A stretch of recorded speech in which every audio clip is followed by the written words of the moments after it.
Hello again, everyone. So this week I will be talking about New Orleans team. So obviously this is just going to be a two-post week because there's the New Orleans Saints of the NFL, who I'm going to be talking about today, and then the New Orleans Pelicans of the NBA. I am a Saints fan, so today is going to be maybe a little bit longer than my other posts, but that's because this is my team.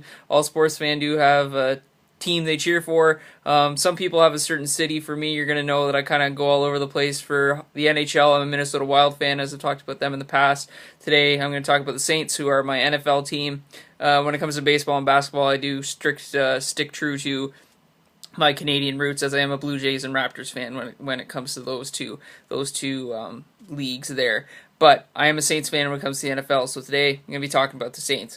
Last year, the Saints had a 7-9 record and just missed out on the playoffs because, in my opinion, they do play in the weakest division in the NFC, if not in all of the NFL, the NFC South. The Panthers won the division with a 7-8-1 record. The Falcons were 6-10, and then the Bucks were 2-14 and have the first overall pick this upcoming year. So they do play in a weak division. The Bucks are still going to be a team that's going to be developing and rebuilding for the next few years, but I definitely think that if the Saints can have a 500 season or 9-7 season, then they could win the division for sure. Especially with the players they brought in this off season and the players they were able to retain and the picks they have this upcoming year, they're going to be able to bring in some assets that are going to allow them to grow for the future and also make an impact right away. So that's good. Looking at a few of the trades they did make, obviously the biggest trade this offseason was when they traded Jimmy Graham to the Seattle Seahawks for Unger, the center, as well as a first-round pick. That first-round pick is obviously the second last in the whole first round, but it's still a first-round pick that hopefully they can get something solid with. There is a solid, deep draft class depending on certain positions, so they're going to be able to find something good there, as well as they also have their own first round pick as well. So they got two first round picks, which is going to be solid for that. I'll talk about the Jimmy Graham trade in a little bit. But I'll talk about the other trade they made also is when they traded Kenny Stills, their wide receiver, obviously, to the Miami Dolphins for Ellerbe, who's a linebacker, as well as a third round pick. So it allows for another mid round pick, and Ellerbe, who's a still has a high ceiling, still hasn't reached his full potential. Young guy who can help that linebacking core for sure for years to come. With the Jimmy Graham trade, I know a lot of people were kind of disappointed in that. What the heck are they doing? For me, I think the players that they signed this offseason, I think Jimmy Graham is a receiving tight end, and I think they are more going in the direction where a tight end needs to be a better blocker. And as much as Jimmy Graham can be a 1,000-yard receiver as a tight end position, I think they need to find a tight end that can be a better run blocker, especially bringing in C.J. Spiller in the backfield, Brandon Cooks, who they drafted last year at the wide receiver position. They have guys that you can now create a very versatile, very unique offense around, and I don't think Jimmy Graham would have fit into that very well. I think you're going to see a lot of stuff out of the backfield, a lot of different schemes where Jimmy Graham might have been asked and required to do more run blocking and more chip blocking and that kind of stuff than he has in the past, and he just isn't a great blocking tight end. He's a great receiving tight end, so he will do great things in Seattle. I think Russell Wilson's going to be glad to have him on his roster. Any team would be. And I'm not saying that he couldn't have been successful with the Saints. I just think with the players they brought in, like I said, with C.J. Spiller, with Brandon Cooks coming back from injury after last year having a shortened season, they have a unique offensive talent group that can allow for a versatile offense. And I think Jimmy Graham might have not fit in with that scheme as well as he would like to, and he is a guy who has a great receiving tight end that he should be getting the ball 70 to 75 receptions a season, and I just don't see that happening with the current Saints roster that they have.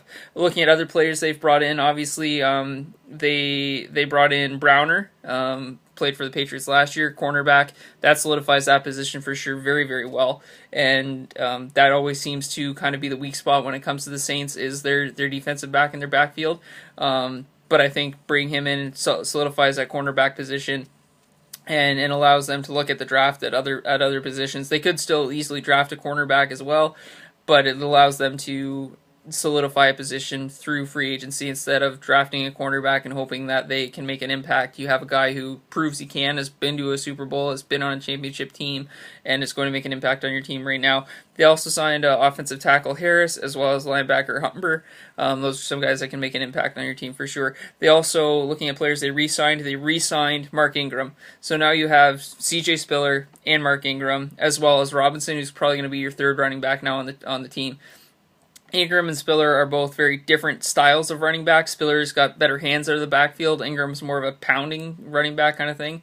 So I think it allows you to have two guys that can each carry the ball in equal amounts. Mark Ingram last year, 226 attempts for 964 yards and 9 touchdowns, which is fantastic. I don't think he's going to kind of get that workload this year, which I think is okay. When you have a guy who's your main running back and he's running it 15 to 20 times a game, that can wear on a guy, and especially if you want to make a deep playoff push, you're going to want him to have something left in the tank when it comes to the second round in the playoffs and the third round and into the Super Bowl game.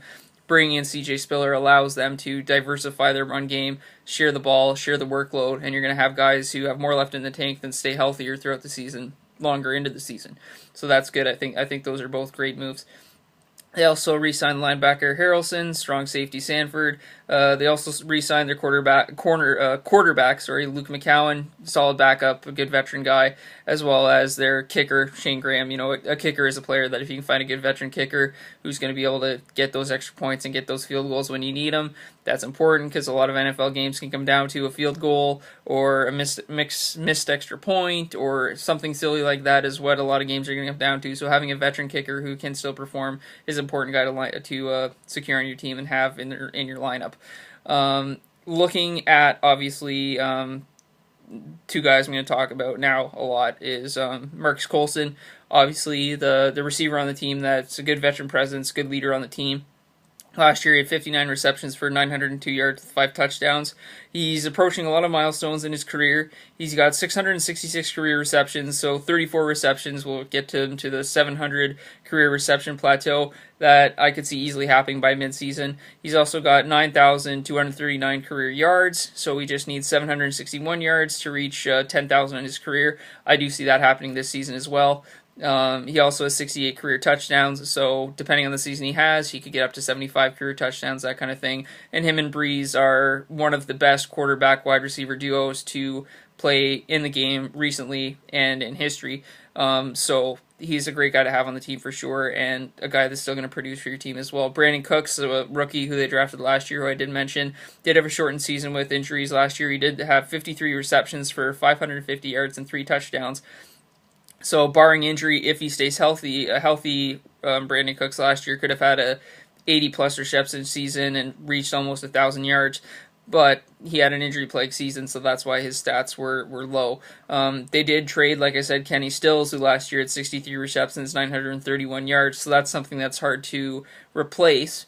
But Brandon Cooks, I think, when he's healthy, will be able to step in and take that role and could easily have a 1,000-yard season for the team, especially when your quarterback is Drew Brees. Obviously, talking about the Saints, I'm going to talk about Drew Brees now. Great player. He's one of the main reasons why I am a Saints fan. Not just for the player he is. Obviously, he's amazing on the field, but what he does off the field, he's such an inspiration to the city of New Orleans, to the fan base of the Saints and the NFL, and he's just a good ambassador for the league as well. Looking at him as a career stats kind of thing, for the first part of his career, he did play with the Chargers from 01 to 05, but he's been the Saints quarterback since 06 until now. So looking at his career, he's got 4,937 completions, 3,812 of those have been as a Saint. So 63 more completions will give him 5,000 on his career, which is just fantastic. 188 completions, more completions will give him 4,000 career completions as a Saint. So that's pretty awesome. 63 for 5,000 on his career, 188 for 4,000 as a Saint. So that's some fantastic completion milestones that he can reach this year. He also has 396 career touchdowns. 316 of those have been as a Saint. So he just needs 4 touchdowns to reach 400 career touchdowns, which could happen in week 1. Kind of thing. If he has a solid week 1. Easily by week 3, I'm going to say he reaches his 400 career touchdown plateau, which would just be fantastic. Looking at his career yards, he's got 56,033 career yards. 43,685 of those have been as a Saint. So we need 6,315 yards for 50,000 career yards as a Saint, but he only needs 3,967 yards for 60,000 on his career. So he'll get to the 60,000 career yard plateau this season, I think, barring injury, but he hasn't missed any games since he's been as on the Saint roster. He might have missed one for because they're going to make the playoffs and they want to give him a rest kind of thing. But he's a very durable, very fit quarterback who isn't going to get on the sidelines for injury. Now that I'm saying that, knock on wood, hopefully he doesn't have an injury plagued season and he can get to that 60,000 career milestone plateau. Like I said, he does need 6,315 for 50,000 as a Saint. I don't think he's going to have a 6,000 plus yard passing season this year, but I do see him getting to that milestone next season as a Saint for sure. But he'll get to the 60,000 on his career this year for sure. So having him on your team, like I said, he's a great face for the franchise, great organization for him to be with. And he has been a great role model for the city, like I've said, and a great player for the league. And he's going to continue to do great things for the team, I think. Looking at what they could do in the draft, like I said, they got 2 first-round picks. Now they got 2 third-round picks. So they got a lot of picks this up here in the draft. And what kind of positions they need to improve in. Like I said, their receiving core is pretty solid with a healthy Brandon Cooks. You still got Marcus Colston. Robert Meacham's a good veteran that they have as well. With their cornerback position, they've signed Browner, so that kind of solidifies that position. Kenny Vaccaro in the safety position is going to do good things for you there. They might look at a tight end probably in maybe the 2nd or 3rd round. Losing Jimmy Graham, obviously, you're going to want to find another tight end. Not somebody that can replace Jimmy Graham, but somebody who can maybe step in and can develop over the next few years. Obviously, the running back position is solid with Ingram and Spiller, so I don't see a running back getting drafted from them at all. Their linebacker position, they traded for LRB. They still got Junior Gillette, who's going to continue to grow and develop, so I think they'll be okay in that position. I think where they might put some draft picks is going to be in the trenches. Their offensive line is a solid offensive line. You got Jahari Evans, who's got 130 career games, one of the best guards in the league. Zach Strief, who's got over 100 career games, one of the best tackles in the league. Jonathan Goodwin, who's got 181 career games, and a great player to have on your offensive line as well. Armstead is a young tackle they just drafted back in 2013, so I do see them maybe drafting an offensive lineman in one of their early round picks, or a defensive lineman or a defensive end maybe.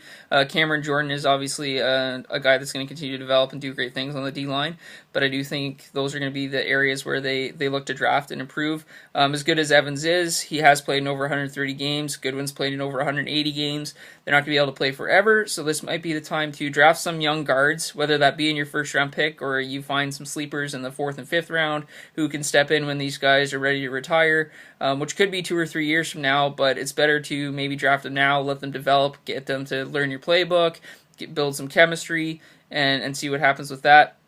The other thing they might look at is, do you draft a quarterback to replace Drew Brees? I still think Brees got another 3-4 seasons left in him, so that might not be the year to do it. But if you can find a sleeper quarterback in the 3rd or 4th round, then maybe you draft one, let him develop, create some chemistry with Peyton, the head coach like Brees has. It's going to be a tough shoe to fill, whoever does take Brees' place, but you could kind of go at the same pace that the Packers did with Aaron Rodgers. Let him learn under Brett Favre for a couple years, then give him the reins. Draft a quarterback now, let him learn under Drew Brees for a couple years, then Brees retires. You got a guy who knows the playbook and is ready to step in, not fresh out of college, but has been in the system for a couple years. So those are my thoughts on the draft. Those are my milestone announcements for Drew Brees' upcoming year and Marcus Colston in the receiving core. Good luck to the Saints this upcoming season. I think they're going to make the playoffs. They've made some great additions to their roster. And shout out to all Saints Nation and all Saints fans. Let's wish them good luck this season and hope they make the playoffs and make a deep Super Bowl appearance and deep playoff run. Thank you again for everyone watching. You can follow me on Twitter at GHAM614, and I'll talk to you again later on this week about the New Orleans Pelicans of the NBA. Thanks again. Bye.